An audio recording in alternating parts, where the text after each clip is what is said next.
Hey, broken salespeople. So today we are going to talk about Obi-Wan Kenobi, vulnerability, and how we need to start changing our sales systems. That's today on the Broken Salespeople podcast.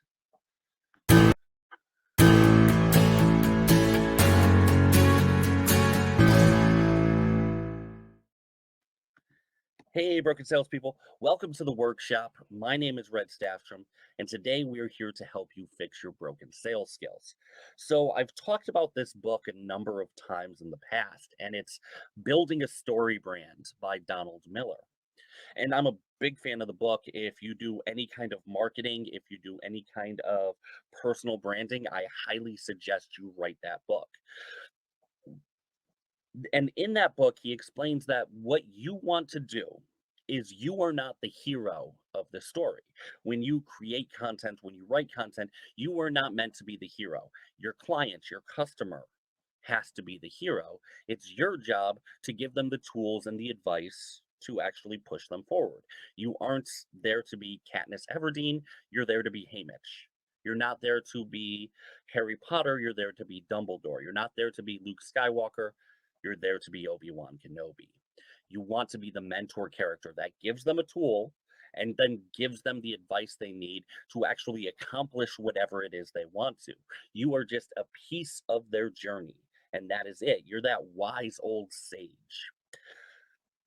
So I want to visit that and I want to take it and talk about how we're missing a major part of that equation when we are doing it.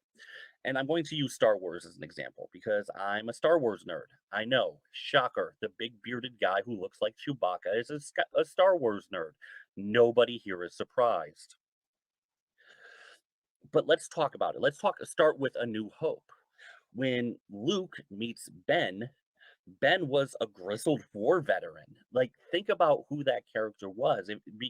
Eliminate the prequels from your mind. I know some of us have tried, but think about just who Ben Kenobi was. He was a loner, a hermit, an old man in the woods who has gone through so many struggles. And then once you do watch the prequels and you see what he has gone through, he is a war veteran. He has lost almost everybody that he cared about.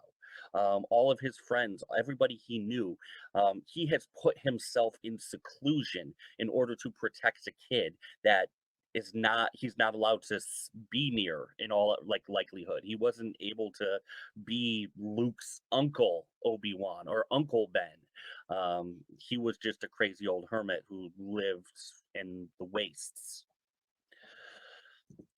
So we look at that transformative character, and it's easy to pay attention to Luke's arc, where he's the character who, he started from nothing and he got a little bit of a helping hand and he had to leave his home. He was sent away, and but let's not dismiss the arc that the guide has to go through, what the sage has to go through in order to properly advise the hero.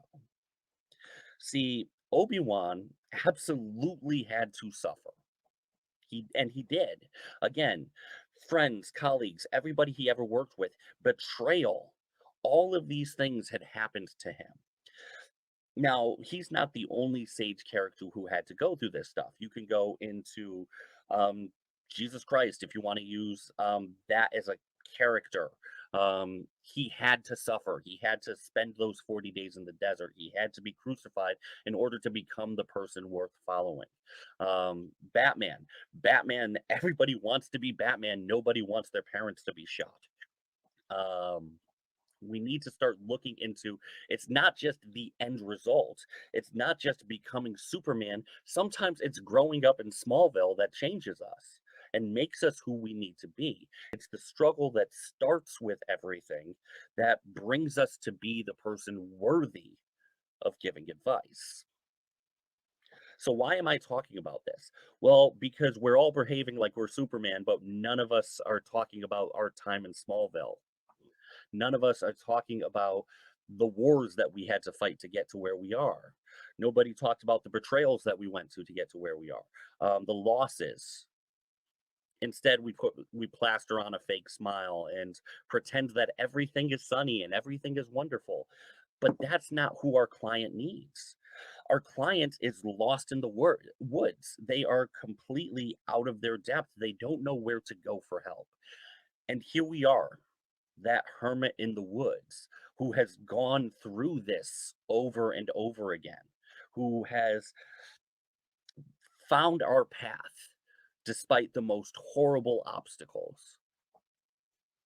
That's who we need to be for our clients. We need to be that grizzled war veteran. We need to be the person who survived, you know, the contests and made it out the other side. That is who we need to be. But that's not the personality that we create, is it? We all keep trying to be Superman. None of us wants to be Clark Kent. We all just want to suddenly be this person who can solve every problem. And then we wonder why people don't trust us to solve it. We've got to stop it. We need to start showing that we went through the struggles in order to get to the position we are and show that trusted advisorship.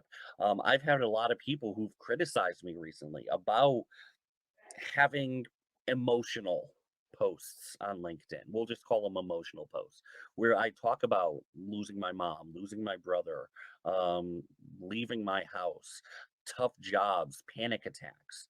I talk about all these things because when I'm having a problem and I show that I've had that problem, I know I connect with that one person who is suffering something similar. That one person who is at the end of their rope and just feels compressed and trapped. By showing that vulnerability, by being open and honest, I give them permission to be open and honest.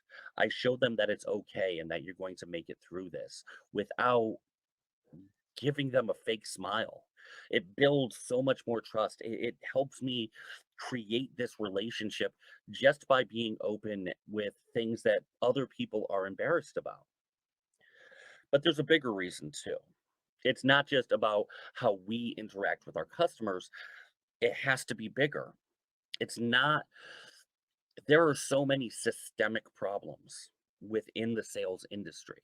The average rate, the average tenure of a sales development rep at any given job is only 18 months.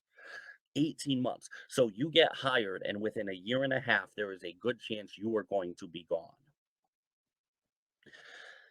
That is not a healthy environment, and the churn there is astronomical. It's not sustainable. On average, it costs a company 6 months to 2 years salary to hire, replace, and train a person. It's a lot, but we keep burning through people, don't we? And it's because we're unwilling to have these conversations. We're not letting them admit to when they're struggling, and we're not talking about our own struggles. What if we create an environment where they can talk about how they are doing on a physical, mental, emotional level? What if we embrace that? Now, I know some of you guys are thinking, like, oh, we don't want this touchy feely kind of sales. We want tactics. Okay, I understand that. And I've gotten plenty of videos about tactics too. But think about the change that makes. Think about the practice that that gives. What is sales? At its core level, sales is about solving problems. And most of those problems are emotional. They are fear, urgency, doubt based. What if we talk about our own fear, urgencies, and doubts in our sales meetings? What if we train our people doing real life examples on how to support somebody who's going through some difficult times and how to talk somebody through going through a loss? You think our clients aren't doing that? You think our customers aren't having significant problems in their own personal lives? Of course they are. Everybody is. It's part of the human experience. But we're not training our people how to deal with it either for themselves or for their clients. And so they're basically worthless. They look at the elephant in the room and wave hi every morning and don't acknowledge it for the rest of the day. It's just a comfortable part of the room now. It's not right. It's not helping our teams and it's not helping our bottom line either. So by embracing this vulnerability, it's it's what we have to do. We have to start looking around and changing our behaviors. We have to start talking to people about our emotional, physical, mental problems so that we can talk to our clients about some of the most difficult things that they are going after. Because if you aren't talking about the real issues they are facing, you're not really getting every sale. You're leaving a lot on the table. It's this process that I talk about all the time is situation, problem, implication, need, payoff. If you aren't diving into the implication and you're not showing how big that issue is, you're leaving a lot of money on the table. We'll just put it that way. And if that's what it takes to motivate you, then that's what I'll do. But it's also going to leave gaps that you don't even realize you're going to miss. These connection gaps. If you don't talk about these things, if you don't show that vulnerability, if you don't put your heart on your sleeve, there's always going to be something missing from any context, any contact, any relationship that you have, business or personal. By showing that vulnerability and training yourself on how to talk about it in a healthy way, you're giving yourself a better shot. Make sure you guys are paying attention to this. Make sure you're talking about the problems that you and your team are having in and out of work. Create an environment where if you're a sales manager, people can come to you with their problems and talk about what's really going on because that's how you're going to keep people. That's how you don't have to spend all of your time going through resumes. You can build a team and train them the right way rather than having them leave every year and a half. If you aren't showing vulnerability, if you are just keeping this armor up, you are missing out on way, way, way too much. And it's not just money, but money is a part of it. Anyway, I hope you guys have enjoyed this video. Please take the time to comment, subscribe, like, all of those different things. Put comments below of any other videos that you would love to see. I'd be happy to create some content for you. That's what I'm here for. And make sure you connect with me on LinkedIn, Red Staffstrom, Instagram, TikTok. You can find me pretty much everywhere. Um, just however I can help, just let me know. Until next time, please take the time and go fix yourself.